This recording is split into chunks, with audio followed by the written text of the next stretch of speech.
So, what are the required tests to apply to college?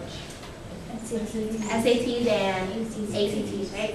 Okay, so I like to start off with ACTs, but you're free to do whatever, but just for today, let's start off with ACTs. So, what do you all remember about ACTs? They don't deduct the point. They don't deduct points, and sometimes it helps if you write a diagram or a chart to compare it. You can if you can. Or you can, like you can talk and someone can write for you, or you can do whatever. So they don't deduct points, whereas SATs do deduct 1/4 of a point for every wrong answer you get. ACTs have science and history as components in addition to writing, reading composition, and math, which is what SATs do. Okay, so it's important also to tell them that when they're taking the ACTs, to take the one with the writing composition section, because not all ACTs have it, and they need that to apply to at least the UC. What else about the ACTs makes it different from SATs? They're graded differently, like on a different scale. So do you remember how many the ACTs Out of are out of? 36. And then do you remember how many SATs are out of? 2,400, right? So the scale is different too. These are really good already, so you want to write it out on the board for them like this. Also, ACTs are generally more popular in the East Coast, for the East Coast schools, and whereas ACTs are more popular here in the West Coast. They can take either or to apply to college, but we want to encourage them to take both because of the different format of the test, students will score differently. And if they take both, then they can send in their higher score, right? If they take SATs, now you can switch over to SATs, right? If they take SATs, they have to take the SATs 1 and 2, right? So SAT 1 is the reasoning test, which consists of writing, reading, and composition, and math. SAT 2s are the subject tests, and they need 2 subjects. So at this point, you could throw out different subjects that they could take just to give them an idea of it, or ask them who in here is in a biology class, and someone could raise their hand. Who in here is in a chemistry class, and could raise their hand. Who in here takes Spanish or speaks Spanish, French, whatever. And the idea is to make it more interactive, so that they have an idea of what subjects they can take. It's important to emphasize that if they choose to take math, though, that they have to take math level 2, because the UCs will not accept math level 1. And we don't want them to waste their money or have to take it over. So math level 2. And then you can wrap it all up by saying okay, just really making it clear to them, if you take SATs, you need the SATs with the writing component. And if you take SATs, you need the SAT 1s and 2 SAT 2s. Okay, so SATs and ACTs are $46 each. And that starts racking up, especially because we encourage students to take it more than once.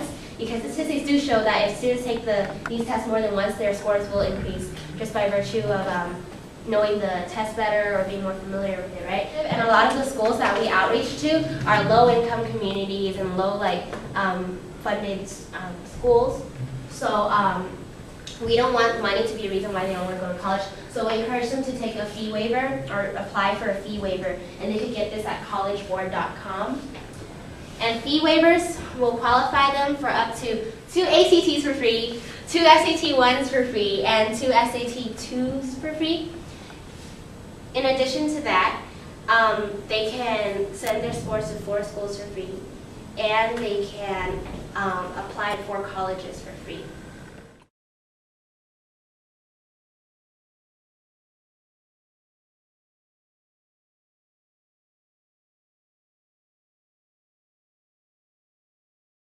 And also, I just wanted to add, if they qualify for a lunch fee waiver, then most likely they qualify for the fee waiver for the test. And also, just a quick tip for the subject 2 exams, personally what I did, is if they take the AP exams, usually there's a subject exam for that too, so it's always a good tip to give them that, if you already took the AP exam for this, then you might as well take the subject exam, because most likely it's going to cover the same concept. So that's just a good tip to Yeah. So students will probably ask you, oh, so how do I know if I qualify for a fee waiver, right? And then so tell them, although this isn't exact, if they, a general idea is that if you qualify for a free or reduced lunch, that you will get a fee waiver for these tests. But they should just apply for one anyways, just in case.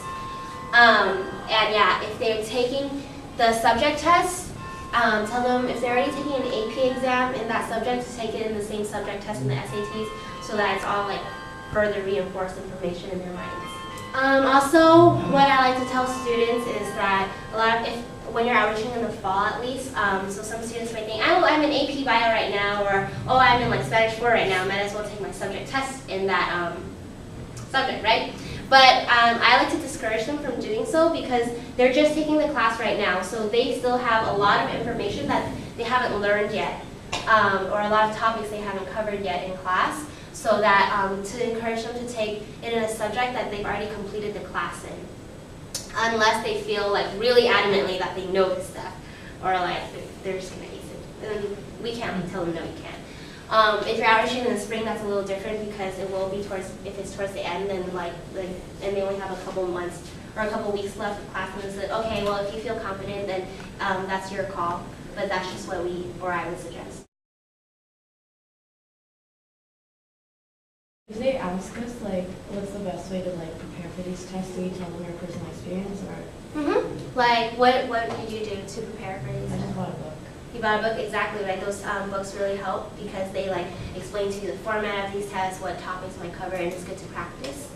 Also, they could take SAT prep classes or ACT prep classes if they could afford it, or ask them to ask their school if they could like afford, or if they already have services available in their career center and their counseling center. Isn't there a PSA too? Yeah, good call. So PSATs, right? If you're in a class with like freshmen or sophomores, definitely really drive home to them to take the PSATs, and this stands for preparatory SAT. And this is just basically a mock trial exam, and it's for a considerably lower price. Different schools have different prices.